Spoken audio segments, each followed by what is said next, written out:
আসসালামু আলাইকুম, welcome to my channel. আশা করি সবাই ভালো আছেন। আজকে আপনাদের সাথে শেয়ার করব 8 থেকে 9 বছরের বাচ্চার গোল জামা কাটিং ও সেলাই। এই জামাটি তৈরি করা খুবই সহজ, আপনারা একবার দেখলেই পারবেন। আর যদি ভিডিওটি আপনাদের ভালো লাগলে লাইক, কমেন্ট এবং শেয়ার করে দিন। আর এই ধরনের ভিডিও আপনার মোবাইলে সব সময় পেতে চ্যানেলটিতে সাবস্ক্রাইব করে রাখেন।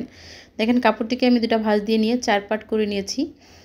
ভাঁজ দেওয়ার পরে খোলা সাইডটা আমার বিপরীত দিকে রয়েছে, ভাঁজ লাইনটা আমার দিকে রয়েছে। দেখেন খোলা সাইডটা আমার বিপরীত দিকে, আর উপরের সাইডে খোলা সাইড রয়েছে, নিচের সাইডে খোলা সাইড রয়েছে।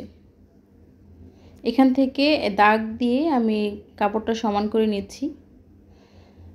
এই দাগ থেকে আমি লম্বার মাপটা নিয়ে নিব। আমি 8 থেকে 9 বছরের বাচ্চার জন্য ড্রেসটি তৈরি করব।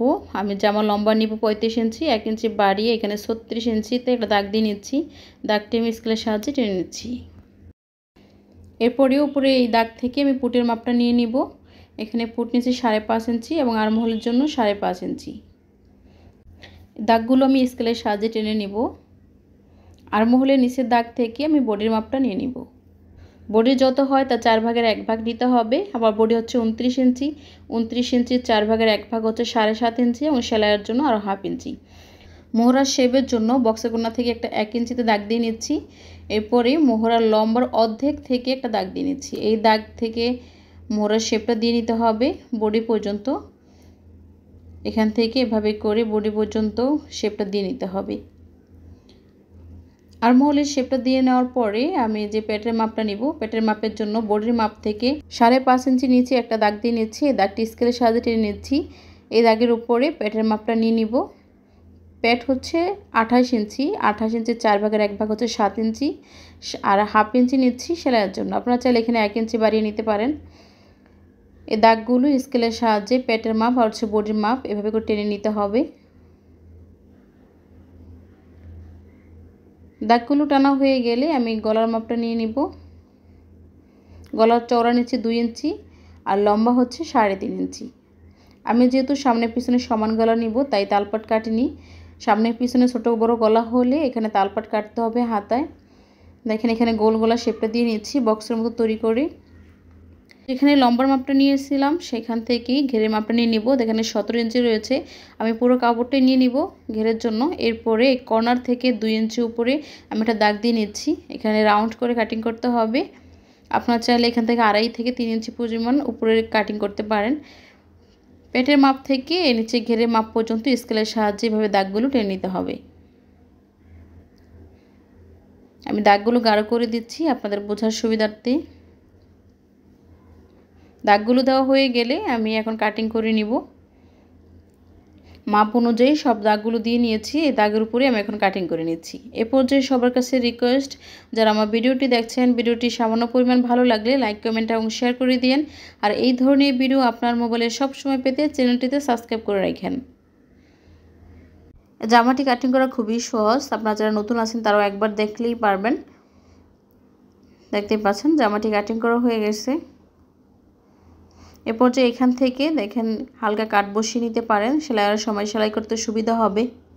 আপনারা যদি জানতে চান কত বছর বয়সের বাচ্চাদের জন্য এই জামাটি তৈরি করতে কতটুকু কাপড় লাগবে, তাহলে কমেন্ট বক্সে কমেন্ট করবেন, কমেন্টে জানিয়ে দেওয়া হবে। এরপরে দেখেন জামার সাইড থেকে যে কাপড়টা বের হয়েছে সেই কাপড়টা নিয়ে নিয়েছি।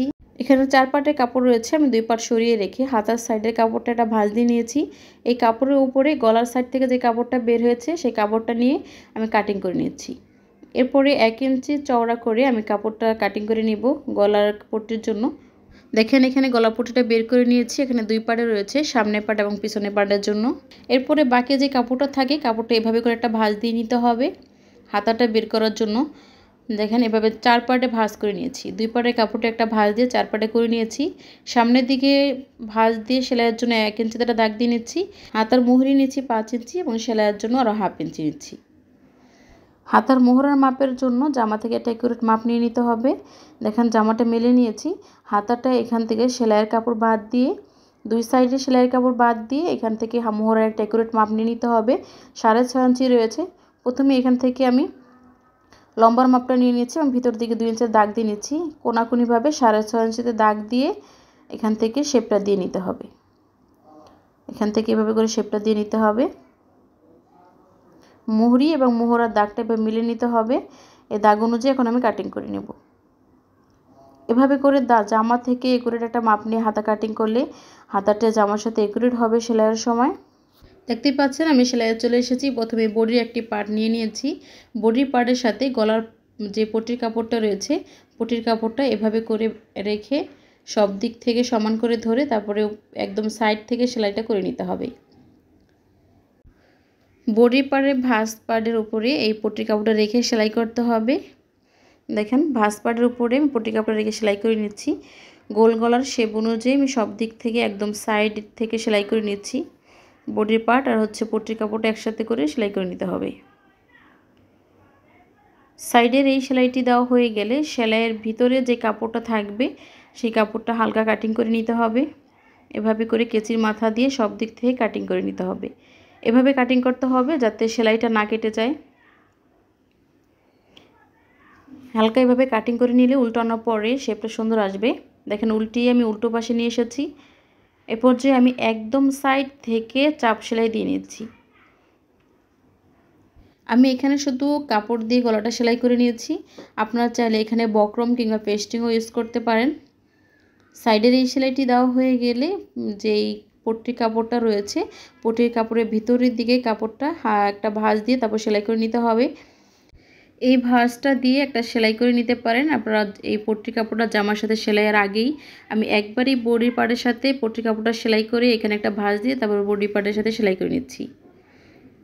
আগে ভাঁজ দিয়ে সেলাই করে নিলে এখন ভাঁজ দিতে হবে না, শুধু সেলাই করে গেলেই হবে। দেখতেই পাচ্ছেন একটি বডি পার্ট এভাবে কমপ্লিট করে নিয়েছি। একই নিয়মে আমি আরেকটি বডি পার্টও দেখেন কমপ্লিট করে নিয়েছি। দুইটা বডির পার্ট একইভাবে কমপ্লিট হয়ে গেলে ভাঁজ পার্টটা মুখোমুখি রেখে দুইটা পার্ট একসাথে করে বডির পুটের অংশটা সেলাই করে নিচ্ছি। ভাঁজ পার্টটা অবশ্যই মুখোমুখি থাকতে হবে। এখানে আমি ডাবল করে সেলাই করে নিচ্ছি। একইভাবে দুইটা পুটের অংশ সেলাই করা হয়ে গেলে আমি বডি পার্টের সাথে হাতাটা জয়েন্ট দিয়ে নিব। আপনারা চাইলে বডির সাইডটা সেলাই করে হাতাটা জয়েন্ট দিতে পারেন। আমি হাতাটা জয়েন্ট দিয়ে নিয়ে তারপরে বডির সাইডটা সেলাই করে নেব। দেখেন এখানে হাতার মাঝখান থেকে হালকা কাট বসিয়ে এটা চিহ্ন দিয়ে নিচ্ছি। প্রথমেই হাতার যে সামনের মুহুরিটা রয়েছে মুহুরিটা সেলাই করে নিব। চিকন করে দুইটা ভাঁজ দিয়ে তারপরে সেলাই করে নিতে হবে। এরপরে বর্ডারে একদম সাইড দিয়ে সেলাই করে নিচ্ছি। একইভাবে আমি আরেকটি হাতাও সেলাই করে নিব। হাতার মুহুরিটা সেলাই হয়ে গেলে আমি এখন জামার সাথে সেলাই করে নিব। জামার যে পুটির অংশটা রয়েছে সেই পুটির অংশটা আর যেখানে চিহ্ন দিয়ে নিয়েছিলাম সেই চিহ্নটা একসাথে করে ধরে মাঝখান থেকে সেলাইটা করতে হবে। মাঝখান থেকে এক সাইড থেকে হাতাটা সেলাই করে নিচ্ছি। এক সাইড সেলাই হয়ে গেলে ঠিক মাঝখান থেকে আবার আরেকটি সাইডও সেলাই করে নিব। দেখতেই পাচ্ছেন মাঝখান থেকে আরেকটি সাইডও সেলাই করে নিচ্ছি। এভাবে হাতাটা সেলাই হয়ে গেলে এই সেলাইয়ের উপর দিয়ে আমি আরেকটা করে সেলাই দিয়ে নিব। দেখতেই পাচ্ছেন ঘুরিয়ে আমি এখানে পুরোটা হাতা ডাবল করে সেলাই করে নিব। একটি হাতা বডি পার্টের সাথে সেলাই হয়ে গেলে ঠিক একই নিয়মে আমি আরেকটি হাতাও বডি পার্টের সাথে সেলাই করে নিব।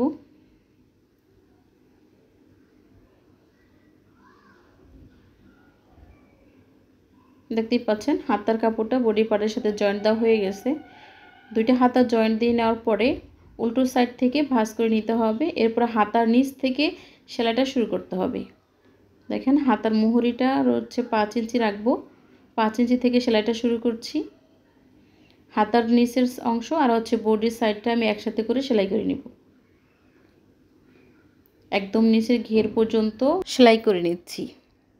একটা সাইড সেলাই হয়ে গেলে ঠিক একই নিয়মে বডির আরেকটা সাইড একদম হাতার নিচ থেকে নিচে ঘের পর্যন্ত সেলাই করে নিব। বডির দুইটা সাইড সেলাই হয়ে গেলে আমি নিচে ঘেরটা সেলাই করে নিব। দেখেন ঘেরের এখানে চিকন করে দুইটা ভাঁজ দিয়ে আমি সেলাই করে নিচ্ছি। ঘেরের অংশটা সব দিক থেকে এভাবে ঘুরিয়ে ঘুরিয়ে সেলাই করে নিলে আমার পুরো জামাটা কমপ্লিট হয়ে যাবে। আর আগামী ভিডিওতে আপনাদের জন্য অবশ্যই নতুন কিছু থাকবে। সে পর্যন্ত ভালো থাকবেন, সুস্থ থাকবেন। আল্লাহ হাফেজ।